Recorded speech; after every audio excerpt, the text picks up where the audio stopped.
Muy buenos días, muchísimas gracias por conectarse nuevamente hoy a este su programa de Derechos Urbanos aquí en Voces Azuayas. Hoy, jueves 27 de julio, tenemos el agrado de contar con dos técnicos en movilidad, Guillermo Courado y Pablo Carballo, quienes nos conversarán sobre este tema tan importante que ha estado en la voz de la ciudad, que es el tema de los radares. Y no solamente el tema de los radares en la parte que nos interesa a nosotros, en la parte técnica, sino también el tema de la semaforización y la intención de que los semáforos sean un vehículo, una herramienta para disminuir la velocidad o una herramienta para evitar accidentes. Eso es lo que nos convoca el día de hoy, porque en estas últimas 2 semanas hemos visto muchísimos accidentes en el país. En la Tacunga, en la ciudad de Quito, en Cuenca, en fin, una serie de muertes causadas justamente por el tráfico, por la mala señalización, por la falta de una buena planificación en la estructura vial y porque siempre cuando las ciudades, las autoridades locales de cada ciudad piensan en vías, nunca lo hacen de manera holística, nunca piensan en ese triángulo de la movilidad en donde los peatones son los principales y los autos privados son los últimos en el eslabón de esta triángulo de movilidad. Entonces, quisiera empezar con Pablo. Muchísimas gracias, Pablo. Usted es director de movilidad en el Cantón Cuenca. Primero, quisiera que nos explique cómo funciona la parte orgánica del tema de movilidad. Hay una dirección de movilidad, no sé si todavía hay una secretaría de movilidad, ¿no es cierto? También tenemos una autoridad, ¿no es cierto?, que es dedicada a todo lo que es movilidad, como es EMOV. Entonces, usted está en el mismo nivel del EMOV, usted trabaja con EMOV. ¿Cómo es el tema de la parte de autoridad para conocer quienes nos están escuchando el día de hoy? Muchísimas gracias, Margarita. Buenos días con todos. Guillermo, un gusto saludarte. De igual manera a ti, a su audiencia, a la gente que nos mira a través de este medio. Con mucho gusto, sí, efectivamente, yo soy actualmente, por encargo del doctor Cristian Zamora, director de gestión de movilidad del municipio de Cuenca. Efectivamente, sobre mí existe una coordinación de movilidad que es, digamos, desempeñada actualmente por Alfredo Aguilar, y él está a la cabeza de nosotros, debajo del alcalde, y en paralelo a mi nivel jerárquico, digamos así, se encuentra el gerente de la EMO, el director del tranvía de Cuenca y el director de la Corpac, de la empresa de aviación, ¿no es cierto?, del aeropuerto de Cuenca en sí. Entonces, dentro de este orgánico, nosotros trabajamos de manera conjunta, liderados por el principio por Cristian, después por Alfredo, llevando a cabo los procesos concernientes a la movilidad de la ciudad de Cuenca. En este contexto específico del cual yo me desenvuelvo, la Dirección de Gestión de Movilidad se encarga de la parte de planificación de la movilidad de la ciudad, llevar a cabo procesos, diseños, esquemas, una planificación de movilidad en sí. Abarca todo el tema de la movilidad no motorizada, o sea, el departamento de movilidad activa, que se denomina, el área de transporte, hablamos del transporte público, del transporte comercial, y por otro lado, el área de tránsito.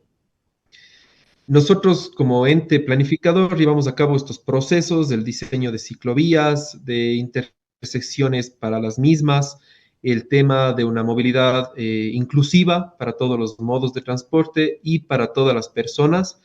Y la EMOB es quien ejecuta la planificación que lleva a cabo la Dirección de Gestión de Movilidad y controla a su vez todos los lineamientos. Hablamos del tema de sanciones, por ejemplo, cuando se incumple alguna cosa que no debería ejecutarse.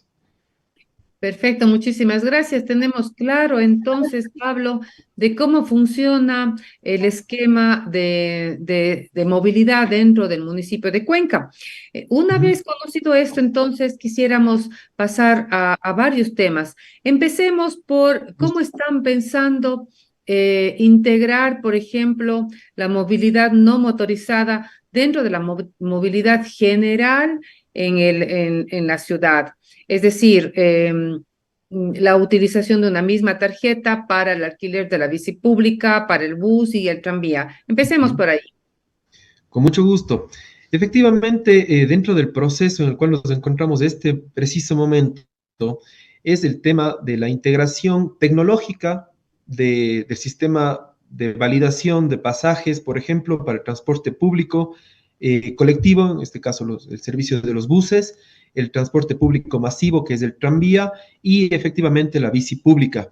Además, se está buscando integrar con la misma tarjeta el tema del parqueo rotativo tarifado o el parqueo público que es gestionado por parte del EMOV. La idea es tener un único sistema de validación de cobros para los diferentes sistemas con una misma tarjeta. Todavía no está contemplado a corto plazo, como sí lo está este tema de la integración tecnológica, el tema de la integración intermodal o el tema de transbordos, por ejemplo, por ponerlo así de un nombre más claro, ¿no? No, eso no quiere decir que de manera inmediata vayamos a utilizar el bus y el tranvía en un sistema de un único cobro, que podamos hacer el transbordo y trasladarnos a varios lugares usando varios modos de transporte. Eso es un proceso que sí se está llevando a cabo. En principio estamos con el convenio, se está llevando a cabo los términos de referencia para llevar a cabo el proceso de consultoría de la determinación de la tarifa del transporte público, una tarifa plana para el sistema de buses y una tarifa integrada con el tranvía y la bici que permita justamente llevar a cabo este proceso, pero sí se necesitan más insumos distintos. La integración tecnológica del uso de una sola tarjeta para varias tipologías de modos, eso sí estamos llevando a cabo y es un proceso que esperemos que hasta el primer trimestre del próximo año esté culminada. Muchas gracias, Pablo, por esta información que es buena para la ciudad. Tenemos entendido que van avanzando, es decir, que ustedes están al tanto de la tecnología y que los Ujú. cuencanos y cuencanas tenemos que confiar que ustedes están avanzando en ese tema y Así es. nos toca esperar un poco. Considerando que los peatones son la parte primordial dentro de lo que es la movilidad y dentro de eso los niños y las personas adultas mayores, eh, ¿cómo le toman ustedes o si le piensan hacer algunos cambios a los diferentes espacios, por ejemplo, de llegada a los parques, ¿no? Cuando Antanas Mockus fue alcalde de Bogotá, realizó un cambio inmenso, ayudado por Guillermo Peñalosa. Guillermo Peñalosa hoy día encabeza una organización internacional y él dice que cuando un niño o una persona adulta mayor puede llegar a un parque sin ningún problema. Es cuando una ciudad está verdaderamente integrada. Yo no puedo conversar de lo que sucede en el norte de la ciudad, porque vivo en la parte sur. Y sí puedo dar cuenta de lo que pasa en los parques hacia la parte sur de la ciudad. Entonces, hay una falta absoluta de, si bien es cierto que en la administración anterior se ejecutaron muchas ciclovías, para llegar a los parques se hace difícil, para cruzar una calle se hace difícil, faltan semáforos, faltan intersecciones señalizadas, en fin. Ustedes como planificadores de la ciudad, ¿qué tienen en propuesta o si tienen algo de propuesta para realizar estos cambios. Y ya vamos a ir con Guillermo. Sí, efectivamente, dentro del equipo de movilidad activa de la Dirección de Gestión de Movilidad se está llevando a cabo justamente procesos de integración de, de los diferentes espacios, espacios públicos, aceras, parques, plazas, justamente para una accesibilidad universal. Efectivamente, una de mis mayores preocupaciones que yo he tenido desde que estoy en este mundo, digamos, de la movilidad, siempre fue, por ejemplo, cuando yo trabajaba en la unidad ejecutora de proyectos del municipio, el por qué una rampa tenía que tener una inclinación tan pronunciada y además una grada entre la calzada y la propia rampa que permitía el acceso. Y yo lo que decía, tuve la oportunidad de vivir en España, en la ciudad de Valencia, en donde hice mi maestría, y para mí tuve la gran oportunidad y la gran ventaja de tenerle a mi hija cuando estuve allá. Y nuestro modo de transporte era el transporte público y con un carrito de bebé, ¿no es cierto? Un coche, que le llamamos nosotros.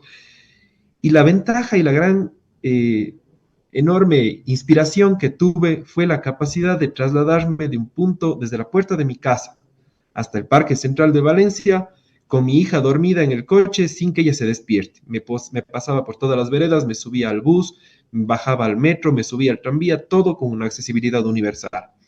Eso en mente ha sido como un impulso que yo personalmente tengo para tratar de lograr eso de ahí.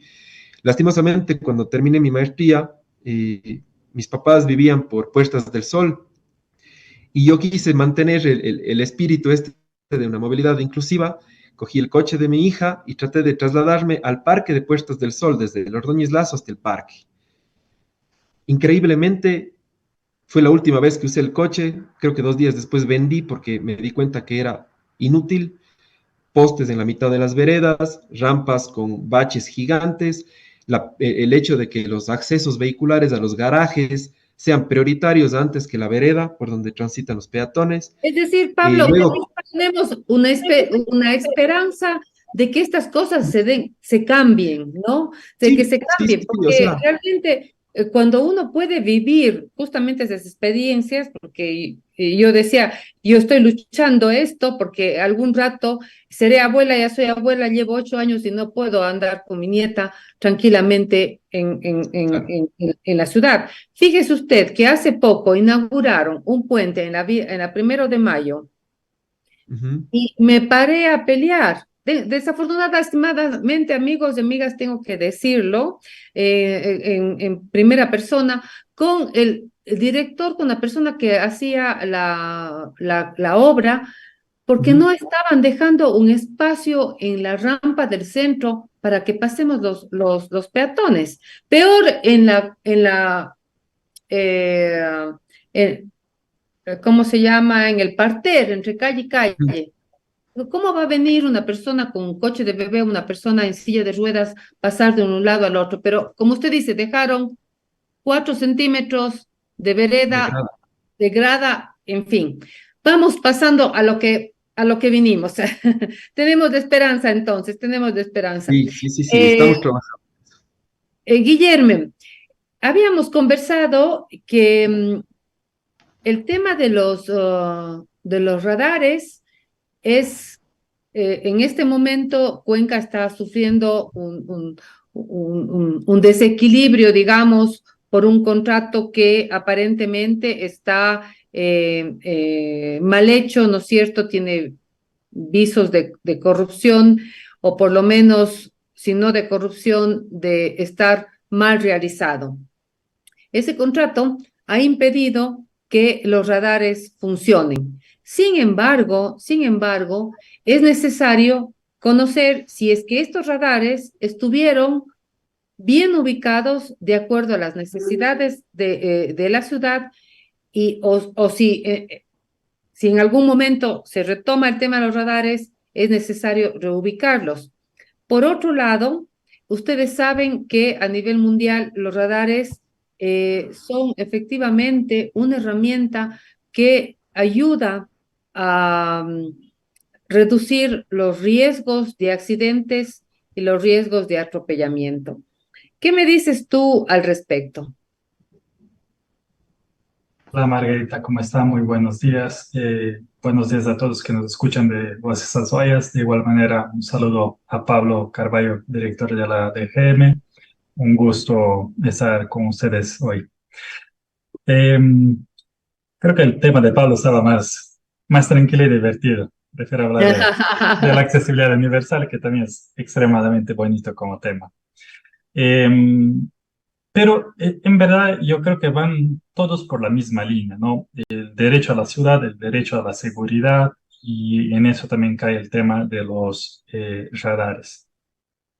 Y tú tienes algunas estadísticas que nos comentaste, Margarita, y si es verdad, ¿no? Mundialmente el tema de radares tiene la vocación y tiene resultados así claros, específicos sobre el tema de la prevención de siniestros y el tema de la disminución de fatalidades. Algunos números de Cuenca y de Ecuador. En Ecuador más o menos unas 2.000 personas mueren por siniestros de tránsito todos los años, más de 20.000 son lesionadas a veces de manera temporal y a veces de manera permanente, que quedan tetrapléjicas o con otras gravedades. Y los números en Cuenca son más o menos semejantes en proporción, es decir, ya estamos hablando de 40, 50 personas en el cantón que pierden la vida todos los años y aproximadamente 800, 900.000 siniestros y 1.000 personas lesionadas. Es un número bastante importante. Son números que yo creo que chocan, que en el derecho de desplazarse por la ciudad una persona pierde la vida. Es algo siempre triste, siempre que impacta a una persona que jamás, yo creo que tenía la intención de hacer daño a otro. Y es otro factor, yo creo que importante, ¿no? Hoy en día en el país se está discutiendo muchísimo el tema de la violencia, de los homicidios, y es un tema yo creo que sumamente importante, pero muchísimas más personas pierden la vida por accidentes de tránsito y no, yo creo que como sociedad lo discutimos con igual importancia y seriedad. En eso yo entiendo el tema de los radares como una estrategia válida, pertinente para que se sume a las otras estrategias que existen dentro de una municipalidad para intentar disminuir esos números, para intentar rever lo que está ocurriendo en nuestras ciudades. El exceso de velocidad corresponde a aproximadamente el 20% de los fallecidos en la ciudad, aunque sea un 3-4% de los lesionados. O sea, cuando una persona impacta a alta velocidad, no es un impacto, es para ir directamente al cementerio. Entonces, es un problema sumamente importante, es la principal causa por lo cual jóvenes, personas de 5 a 30 años, 5 a 40 años en verdad, mueren en Ecuador, son temas de siniestros de tránsito. Todo lo que puede ser hecho para intentar mitigar ese tipo de situación es importante. En esos últimos tiempos estuve en la MVP y aunque me dedicaba al tema de movilidad sostenible, principalmente peatones, inclusión, discapacidad y temas de biciusuarios, y en ese tema de radar específicamente me pidieron el apoyo, la aportación para verificar el estudio de siniestralidad y la necesidad de la ubicación. Entonces participé y apoyé en ese informe técnico inicial, que era antes de iniciar el proceso de radares, y después no hice más parte integral del estudio. Pero los números eran bastante claros. Existen esos 1.000 siniestros. Las principales causas de siniestros son, y respecto a las señales de tránsito, exceso de velocidad y personas con equipos distractores. Pongamos principalmente el uso de equipos móviles. El radar, un radar actualmente puede solventar con la tecnología existente en el país dos de esos casos, que es el tema de la velocidad y del respecto a la señal de tránsito, ¿no? Si se pone un rojo, un radar puede detectar eso. Eh, y en muchas ciudades en el mundo ya estarían inclusive atacando la tercera principal causa, que es el tema de los equipos distractores. Es asustador el número de personas que utilizan móviles en la ciudad de Cuenca. Entonces, pienso que es una estrategia válida. ¿Por qué radares, no? Y como un concepto general. Eh, lo justifico de igual manera de lo por qué se necesita de un agente de tránsito. Las personas tienen que hacer un control tenemos que al menos imaginar que seremos controlados, aunque no sea efectivo. Yo creo que si preguntemos cuántas personas fueron paradas en una batida de un agente civil de tránsito en el último mes, yo creo que la gran mayor parte va a decir que no enfrentó eso porque es una cosa esporádicamente, es difícil que te toque, pero es sano el temor de que si si hago algo de mal, eventualmente puedo ser sancionado. Entonces, mejor me precautelo y precautelo, por lo tanto, la vida de las personas. De igual manera que un agente civil tiene entonces esta actuación positiva, un radar es una manera de sustituir un agente en un punto que tiene que ser conflictivo. Entonces, al lugar de tener tres agentes en turnos distintos, en tres turnos, verificando los principales puntos de siniestralidad de la ciudad, puedo tener un radar que a lo largo del tiempo es una inversión pequeña, pero que me resguarda un punto muy conflictivo, lo que se llama puntos negros. En ese estudio que habíamos hecho, juntamos estadística de 3 años y verificamos los principales siniestros que ocasionan principalmente en la Avenida de las Américas y en algunas otras situaciones conflictivas. El mismo estudio aún así concluye, ¿no?, diciendo que esos eran puntos referenciales y la dinámica del tránsito, de la movilidad y de la seguridad vial es muy cambiante y por lo tanto tienen que ser actualizados, eventualmente pueden ser movidos, pero era un primero análisis diciendo si hubieran radares en esos puntos para controlar eso que es la principal causa de la siniestralidad y de fallecidos, sería algo de beneficio para la ciudad. En concomitante con eso, habíamos acabado de ganar el control de la autopista. De manera semejante, estaba diciendo estadísticas de Cuenca, la autopista Cuenca-Sogues y las otras vías interestatales urbanas concentran los principales accidentes de tránsito. ¿Por qué? Porque tienen mayores velocidades. Vea, Américas y autopistas son las vías que los vehículos van a 50, en algunos tramos de las Américas 60, 70 y en la autopista 90 km por hora. Y es donde hay más siniestros graves. Y en la autopista ocurren al menos 5, en algunos años más de 10 fallecidos. Y vimos también esos días en Cuenca otros fallecidos. Entonces, un punto Ay, sumamente peligroso y por eso también la validez de verificar qué hacer con los radares que estaban ahí ubicados. ¿qué hacer con los radares? Es un tema importante, Pablo. No sé si ustedes han pensado como institución, una vez que termine el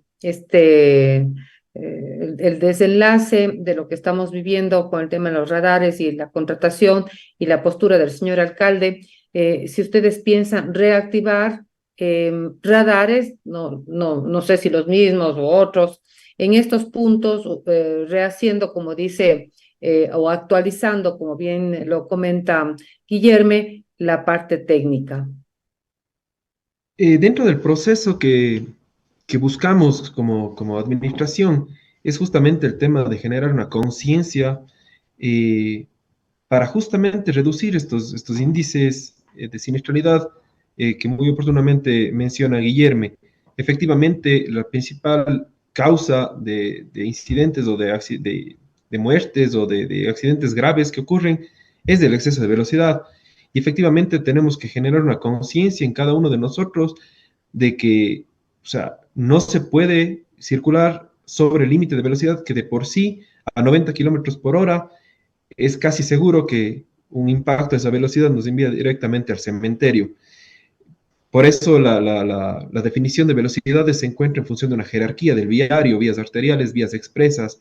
En este caso, las dos que hacemos mención, Avenida de las Américas y Autopista Cuenca-Sogues, son las vías de mayor velocidad y donde mayor índice de siniestralidad existen. Sin embargo, estamos convencidos de que el tema de educación puede ser un pilar muy importante para llevar a cabo este proceso. Adicional a un tema sancionatorio que pueda haber, o en vez de un tema sancionatorio que puede existir, creemos que el tema de implementar señalización vial, horizontal, vertical, diferentes dispositivos que actualmente tecnológicos existen para generar esa concientización o esa educación, va a ser el principal pilar que llevemos a cabo como administración para lograr este objetivo. De igual manera, se mantendrán radares pedagógicos que indiquen los límites de velocidad, que indiquen la velocidad a la que se está circulando, que de alguna forma, a mí personalmente me pasa, existen varias zonas en donde yo personalmente sé que no existe una sanción porque simplemente no se ve la cámara en estos dispositivos y yo sé que no están generando sanción. Sin embargo, yo sé cuál es el límite de velocidad y sé a qué velocidad puedo circular y este dispositivo me está alertando de la velocidad a la que estoy circulando. Y se trata de generar conciencia a través de los medios que la propia norma nos permite, no a partir de un elemento recaudatorio como es el radar. Claro, es Luego, necesario aquí. Sí, sí, siga, por favor. solamente complemento con una idea. Luego, si es que se ve que no es suficiente, efectivamente se pueden generar sanciones, pero no necesariamente tienen que ser sanciones económicas, y se puede generar por ahí un tipo de, no sé, por ejemplo, hace algún tiempo yo recuerdo que había, cuando te excedías, no sé, un límite de velocidad o te cogían detenido por, no sé, manejar en estado de embriaguez, perdón, o cualquiera de este tema, tenías la opción de trabajo comunitario, por ejemplo, que pueden ser medidas que al final del día, claro, no es gratis, el circular exceso de velocidad no es gratis, el generar una infracción, pero no es un tema económico, sino es un tema de sanción de otra manera. Y esta de aquí, al final del día, va a generar el mismo efecto, esperemos que así sea, que el que está generando, nos está comentando Guillermo. El pensar en que a mí me va a afectar de alguna manera y eso de manera paralela está generando seguridad vial, que es el objetivo fundamental que buscamos. Sin embargo, para todas estas cosas se necesitan recursos y además a lo que más nos duele a los ciudadanos, desgraciadamente, es el bolsillo. Eso es algo que nos obliga a, a que no nos pongan la multa, tenemos que matricular el carro, a que no nos pongan la multa, tenemos que pasar por Cuencaire y, y nos obligamos de esa manera, ¿no? No tenemos esa conciencia. Cierto es que necesitamos más fomento en la cultura de la movilidad, en todo Así es. sentido. Los ciclistas, los peatones, toda la ciudadanía necesitamos, pero para invertir en eso también necesitamos un buen presupuesto. Aunque ya lo trabajamos hace algunos años y tenemos una buena herramienta para recaudar fondos. En medio de los radares, en medio de los accidentes, está el peatón. Disminuimos la velocidad de los vehículos, generamos tal vez un poco más de seguridad en el tránsito, pero ¿y dónde quedan los peatones? Hace un momento, Pablo, usted hablaba de accesibilidad universal. En la Avenida de las Américas fue atropellada el otro día una señora. ¿Por dónde le tocaba pasar? Si en todo ese trayecto no hay semáforos. Tenía que caminar 4 cuadras al sur, 4 cuadras al norte. ¿Cómo?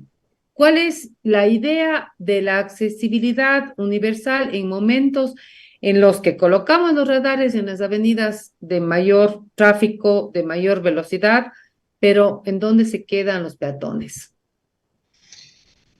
A ver, el accidente del día martes, en donde lamentablemente una chica falleció, no fue en un cruce peatonal, fue en un accidente vehicular. La señorita se transportaba en una motocicleta y se impactó contra un vehículo recolector de basura, en ese caso en particular. Y justamente son las zonas en donde nosotros tratamos en el ámbito vehicular de generar esta concientización. Efectivamente, necesitamos generar más medidas de mitigación a la velocidad. Existen varios elementos, muchos estudios que demuestran la factibilidad de estos métodos. Respecto a la pregunta en particular que usted me acaba de hacer, de los cruces peatonales en estas avenidas, sí, efectivamente, la Avenida de las Américas, así como los ríos o otros tipos de avenidas o el tranvía son estas barreras arquitectónicas que se nos han generado en la ciudad y lastimosamente tenemos que salvarlas a través de varios mecanismos. En este caso están los semáforos de los cruces peatonales que nosotros tenemos a lo largo de la Avenida de las Américas en diferentes intersecciones. Lastimosamente no tienen la continuidad o la frecuencia más corta como sí pasa en vías locales, por ejemplo, y efectivamente tenemos que salvar, o sea, tenemos que permitir estos cruces. Existe un tema de los cruces peatonales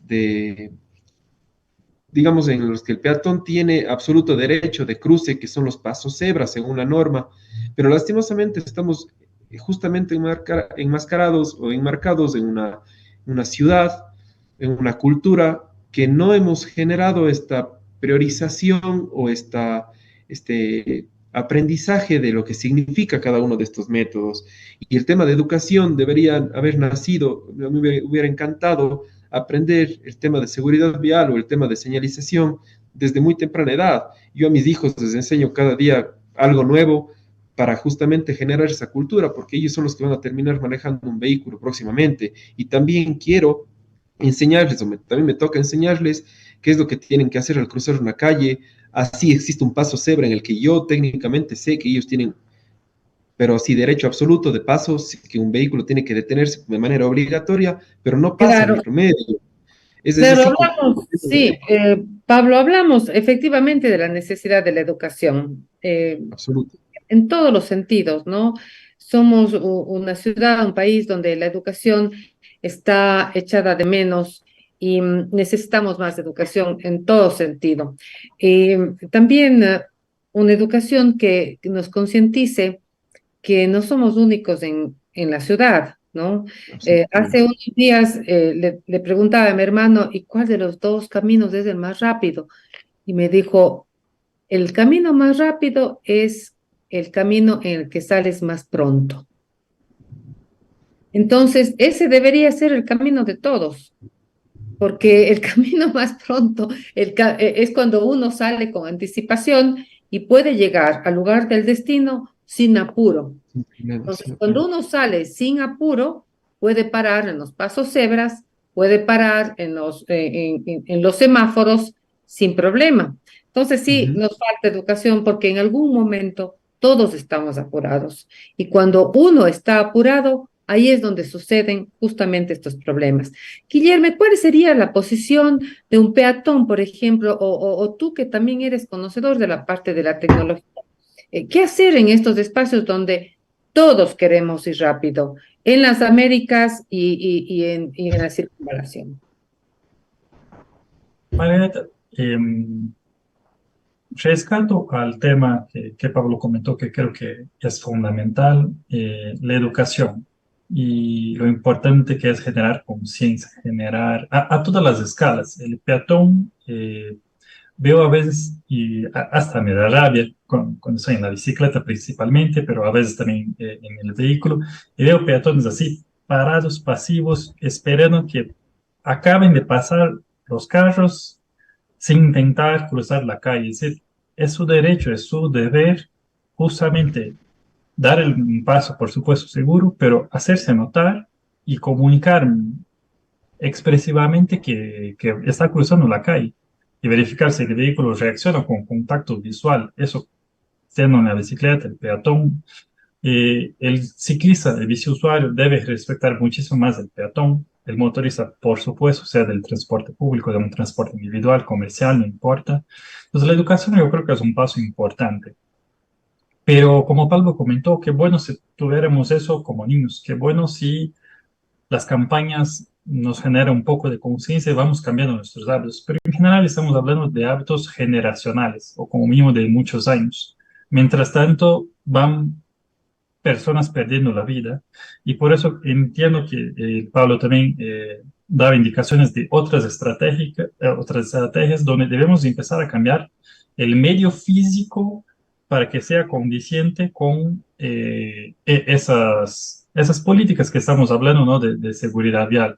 Entonces, no solo debo decir que respetemos, vayamos más despacio, pero al momento que desde la dirección de planificación, desde la unidad ejecutora, empiezo a hacer calles en barrios, en interiores de barrios que no tienen que tener 8 metros de calzada, se debería tener el espacio mínimo para pasar un vehículo, para tener espacios para servicios, para tener amplias aceras, porque no puedo tener grandes tráficos vehiculares por el medio de un barrio. Vamos empezando a cambiar el comportamiento. Entonces, son tres pilares principales, ¿no? Uno es el tema de educación. Dos, y otro fundamental, es el tema de la infraestructura. Es decir, la infraestructura necesita empezar a cambiar para que sea coincidente con lo que se está planificando, proponiendo y practicando. Pero eso también son temas generacionales.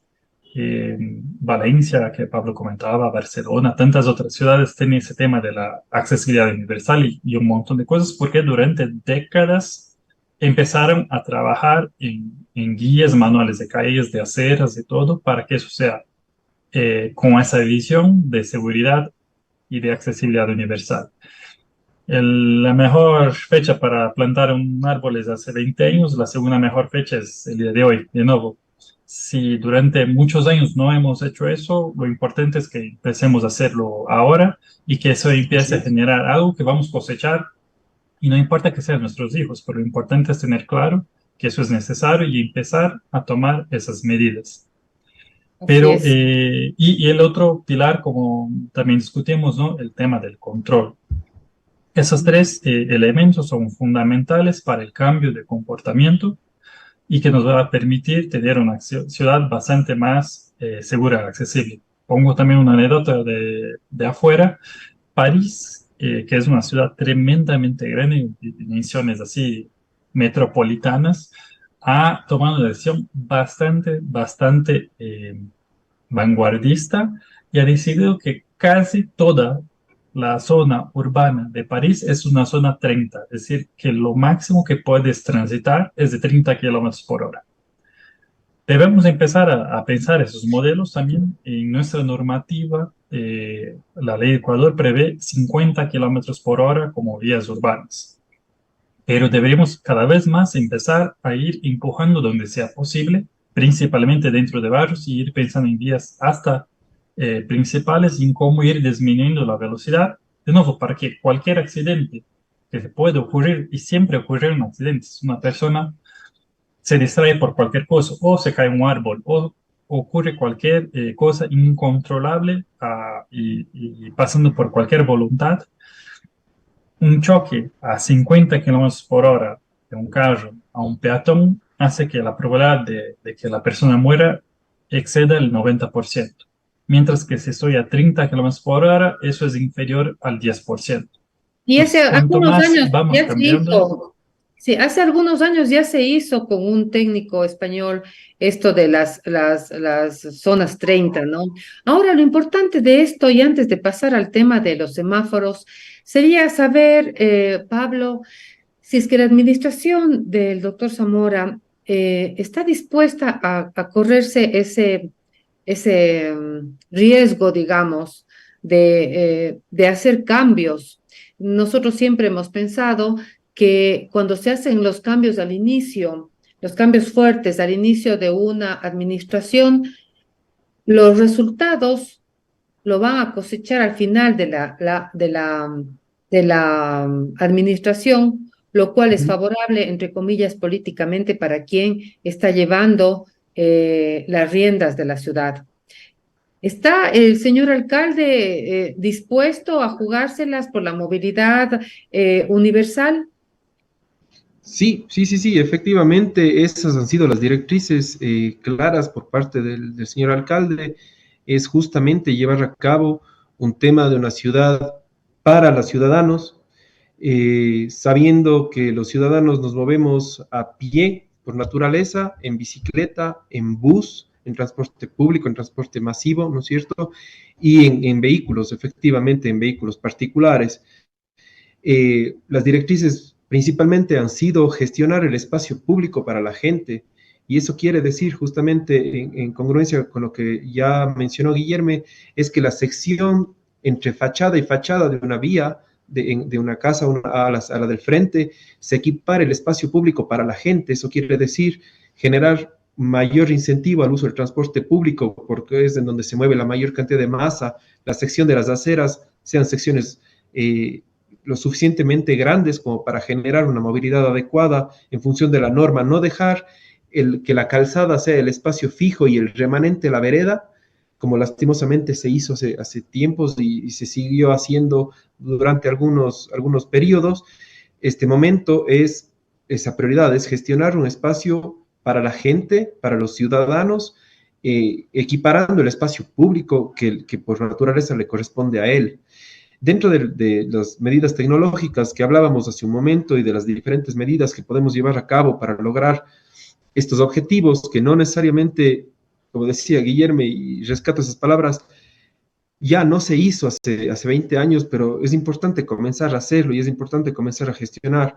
Tengo yo la dicha de ser docente universitario en la Universidad de la SUAY, en donde dicto la materia de tránsito y transporte, y, entre otras. Y dentro de esta asignatura tuve el agrado de trabajar con dos estudiantes que llevaron a cabo una tesis de grado en donde se dispuso colocar unas balizas de destello rápido que se denominan en el redondel, en el tramo recto entre el redondel del estadio y el de la Solano. Son unas balizas que vibran o brillan de una manera rápida hasta cuando un peatón o un ciclista pulsa el botón de forma que el vehículo se alerte del paso del peatón. No es un semáforo en rojo, es simplemente una alerta, es hacer señas al vehículo y decirle yo estoy cruzando en un lugar en donde yo tengo derecho a cruzar. Lastimosamente no se hace de manera automática, como debería ser, como es en otros países, pero se hace a través de este dispositivo. Aumentamos en un 63% el rendimiento del cruce. De un 4% que se detenían ante un peatón, aumentamos a un 63%, una cosa muy, muy favorable. Lastimosamente no se pudo dar continuidad con ese dispositivo en particular, pero el día viernes de la semana pasada implementamos en el mismo punto un dispositivo parecido, no es la misma baliza, sino es una mano que parpadea diciéndole al vehículo detente, estoy cruzando, y justamente es esto, es lograr paso a paso, intersección por intersección, zona por zona, volver a generar esa inclusividad a todas las personas, sobre todo a los ciudadanos, que es lo que nosotros necesitamos priorizar. En esa pirámide invertida de la movilidad que hablábamos ya, el peatón sobre todas las cosas. El peatón, el ciudadano, o como persona, como peatón, naturalmente, es el eje fundamental a través del cual tenemos que diseñar la ciudad. Justamente con esa idea de que el peatón es el principal dentro de la movilidad, es la invitación que les hiciera para el día de hoy. Yo recibí de parte de la Dirección de Movilidad, ¿no es cierto?, un aviso importante que dice así: con el objeto de mejorar el flujo vehicular en la Avenida de las Américas y Avenida España, la Dirección de Gestión de Movilidad, DGM, como ente planificador, coordinan con la empresa pública de movilidad, tránsito, transporte y el tranvía de Cuenca en realizar la sincronización de los semáforos del eje tranviario. Recordamos a los conductores en respetar el semáforo intermitente al momento de llegar a un paso peatonal. Con ello brindamos seguridad a los peatones y flujo vehicular en las vías. Esto me dio la sensación de que lo que estaban pensando es en el flujo vehicular y no en los peatones, porque lo que siento es que ¿cuántos vehículos efectivamente van a parar para que podamos cruzar? Los peatones. Muy difícil. Y cuando llueve, quienes manejamos un carro estamos más apurados todavía, mientras el peatón está en la vereda tratando de cruzar la calle y en este caso no solo tratando de cruzar la calle, sino salvándose del tranvía. Claro, sí, sí, sí. ¿Cómo entendemos esto? Verá, justamente el proyecto del tema de la sincronización de los semáforos a lo largo del eje tranviario, en este caso puntual, se inició por el primer tramo entre la parada Río Tarqui del tranvía y la Avenida México, justamente buscando esa sincronización semafórica. Dentro del trayecto en sí tenemos intersecciones y tenemos los pasos peatonales que hacen uso la gente de las paradas del tranvía específicamente, adicional a los cruces peatonales que tenemos en las intersecciones. Lo que se hizo fue generar la que se denomina ola de verde, que es generar un verde continuo a lo largo de todo el eje, y el momento que se acababa o que se acaba esta fase de verde, se ponen en rojo las intersecciones, permitiendo así el cruce desde las calles secundarias hacia la Avenida de las Américas. Los semáforos que se pusieron inicialmente en rojo intermitente corresponden a los de las paradas del tranvía. Cuando llega el tranvía, existe una fase que se denomina fase flotante. El tranvía genera un rojo para todos los modos que están ahí cerca, y deja habilitado únicamente el paso peatonal para el acceso de la gente hacia la parada, y a su vez, cuando el tranvía se va, para el desembarque de las personas hacia Pero las cuando el vías. tranvía está ya parqueado, digamos, en la parada, ¿cómo pasamos los peatones si el tranvía está? No, al momento de la llegada del tranvía, al momento de la llegada del tranvía, se ponen en verde los peatonales. Por eso. En cuestión de segundos, sí. Y luego, cuando el tranvía se va, desembarcan. Luego estaban los ciclos intermedios, que no tienen que ver con el tranvía cuando se posiciona en andén, sino los ciclos intermedios, vamos a ponerle cada 10 minutos, que es el paso del tren. En ese momento, sí, efectivamente, en una primera instancia se pusieron los semáforos vehiculares en rojo intermitente y los peatonales estaban mantenidos en un verde, ¿sí? La idea justamente es lograr que los vehículos puedan cruzar de ahí, cruzar la calle cuando no existan peatones, logrando este pare.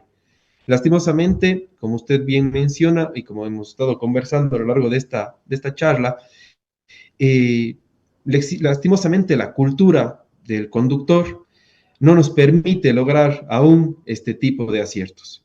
Se están haciendo campañas comunicacionales para tratar de lograr este cometido y este objetivo. Sin embargo, no hemos tenido resultados favorables de manera inmediata.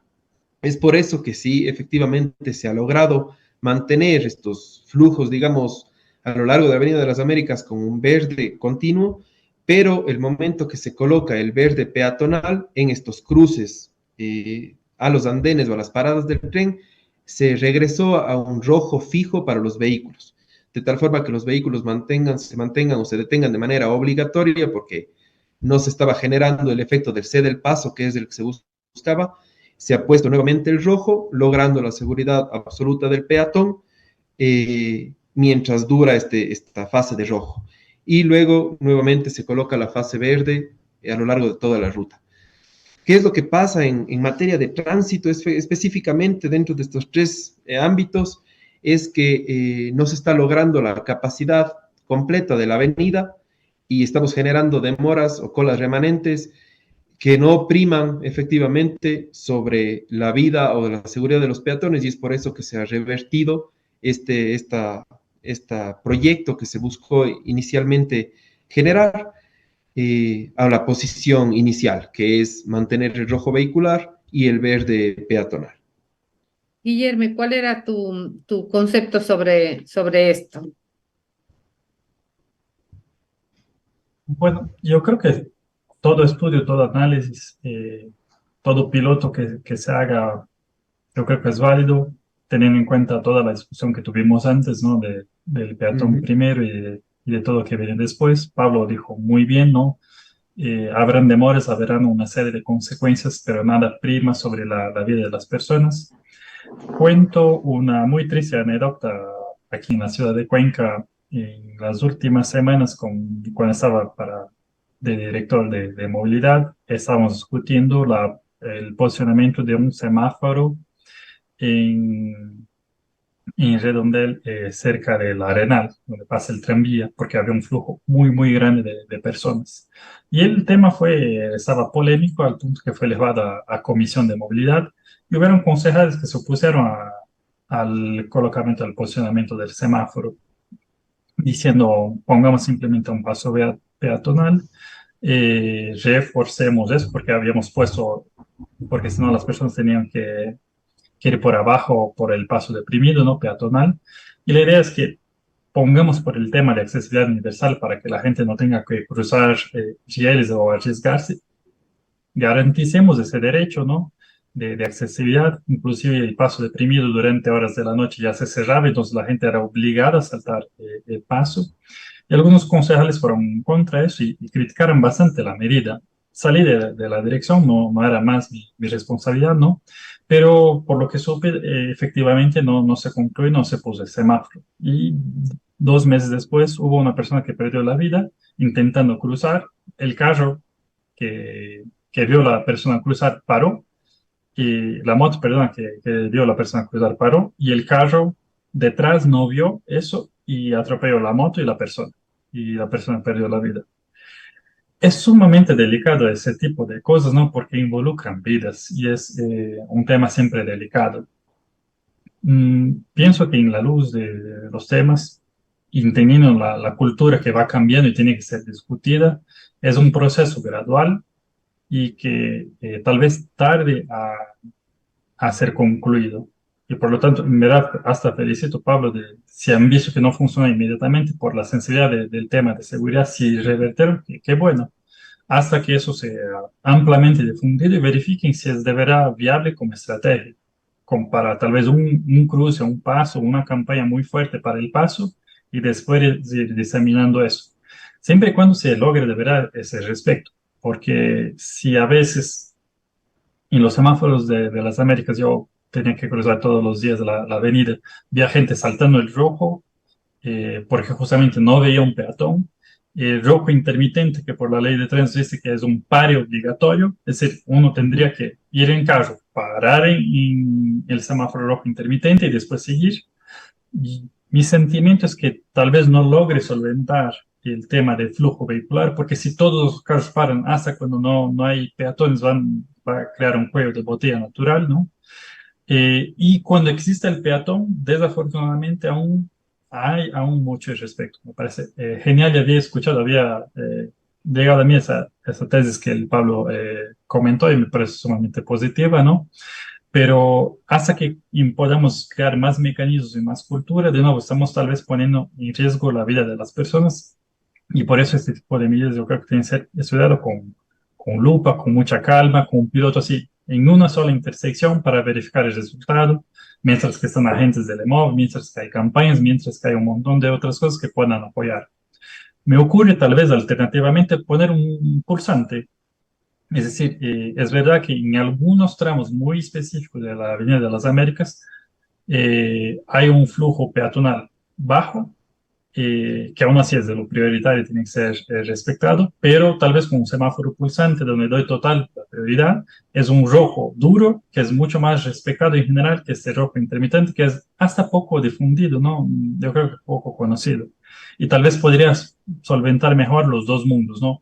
Al tema de los vehículos, cuando no hay flujos peatonales, sea por horas de la noche y todo, no tener que parar a cada rato, yo creo que sería una chévere opción, pero garantizando la seguridad del peatón como una posible estrategia. Pero estoy seguro que Pablo y todo el equipo de la DGM estará analizando números, verificando conteos y verificando tiempos para tomar lo Así que es la es. mejor decisión para la ciudad. Así es, efectivamente, gracias Guillermo por el aporte. Justamente lo que se busca hacer, como tú bien mencionas, conoces también la norma. De hecho, el reglamento técnico ecuatoriano nos indica, y esto está del año 2012, es que para un flujo vehicular de 600 o más vehículos que se cruce con un flujo peatonal de 150 o más vehículos por hora, efectivamente es requerido un semáforo. Eh, Sin embargo, por ejemplo, ahí existe un paso peatonal único que está ahí, que no coincide con una parada del tranvía, por ejemplo, y es el que se encuentra en la Avenida de las Américas por llegar viniendo desde Narancay, digamos así, hacia la Avenida México, antes de llegar al redondel 1 de Mayo, hay un cruce peatonal que está suelto. Mm. Efectivamente, lo que estamos haciendo ahí, esa va a ser nuestra Yo cruzaba intersección ese todos los piloto, días. justamente para lograr con un rojo intermitente buscar esa cultura, porque sí necesitamos, no necesariamente en la Avenida de las Américas, en donde existe una parada de tranvía, pero sí en otros lugares, lograr esa cultura. Necesitamos, como habíamos dicho ya, lograr esta ciudad para todos, no necesariamente el peatón o el vehículo privado o el bus, solamente focalizarnos en uno, sino evidentemente tenemos nosotros un margen, un espectro más grande en el cual trabajar, ¿no es cierto? En esa intersección en particular hemos dejado el rojo intermitente con un verde intermitente peatonal cuando se active la fase peatonal. Sabemos que existe muy poco flujo peatonal ahí y por eso es que estamos logrando en esa buscar esa concientización que buscamos, que estamos tratando de lograr. Es un tema de educación, es un tema de cultura, es un tema de tiempo y efectivamente apenas se verificó una situación anómala que podía generar algún tipo de riesgo, inmediatamente se detiene el proyecto y se da marcha atrás y no está mal. O sea, No, está efectivamente bien, claro. Y reconociendo existen los métodos que se riesgos tienen que hacer. que se van generando en medio del tiempo, el tiempo es corto. eh, me queda solamente una pregunta y poco tiempo. Pablo, ¿qué tenemos planificado para la movilidad no motorizada? ¿Podemos esperar los ciclistas y los no ciclistas también que quieran incorporarse en este mundo de la movilidad no motorizada? ¿Podemos esperar más ciclovías? ¿Podemos esperar Sí, la unión de ciclovía entre ciclovía? ¿Qué tenemos en planificación, Pablo? sí, dentro de la dirección de movilidad, nosotros dentro del Departamento de Movilidad Activa nos encontramos de manera constante, de hecho en convenios con varias universidades, llevando a cabo los diseños de ciclovías y justamente la unificación de tramos que pueden haber quedado aislados.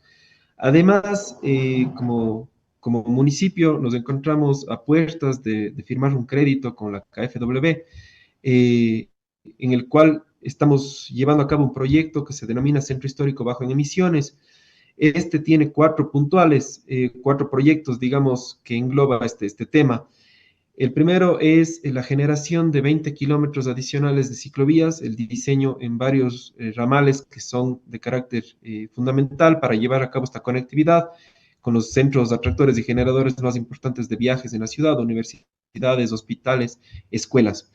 Está la ampliación y optimización del tema de la bicicleta pública, que también es importante llevar a cabo, no necesariamente no usar mi bicicleta, sino un modo nuevo de transporte, un modo que necesitamos en la ciudad, que sea de carácter público y que también pueda yo hacer uso con esta tarjeta unificada. Por otro lado, está el tema de los buses eléctricos para las principales rutas o para las rutas más importantes o más idóneas dentro de la red de transporte público. Hablamos de alimentadoras, por ejemplo, hacia el tranvía, rutas universitarias que se está proponiendo actualmente o con los hospitales. Y por último, el tema de calles completas en el centro histórico, justamente buscando este tema de movilidad universal, ¿sí?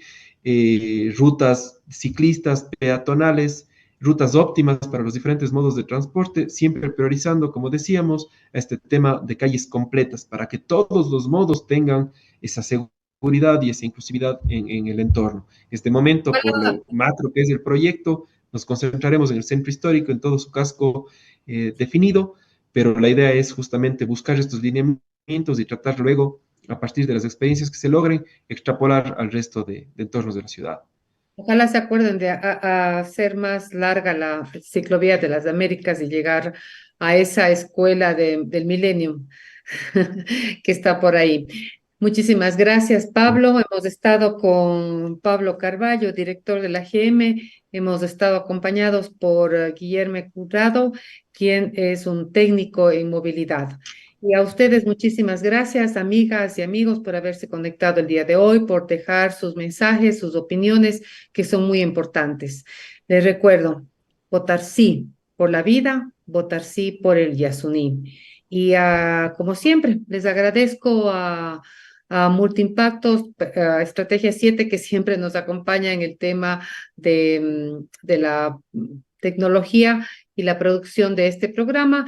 Y mañana les espera en Derechos Urbanos César Sea y Fernando Vega con sus temas de política, coyuntura política. Me permito recordarles también que hoy por la tarde tendremos a su escucha un programa organizado por la Comisión Nacional Anticorrupción, en donde se estarán presentes candidatos y candidatas a la Asamblea. Un espacio para conocer las propuestas anticorrupción de los candidatos para la Asamblea por la provincia de La Suay. Muchísimas gracias, que tengan un buen día y un excelente fin de semana.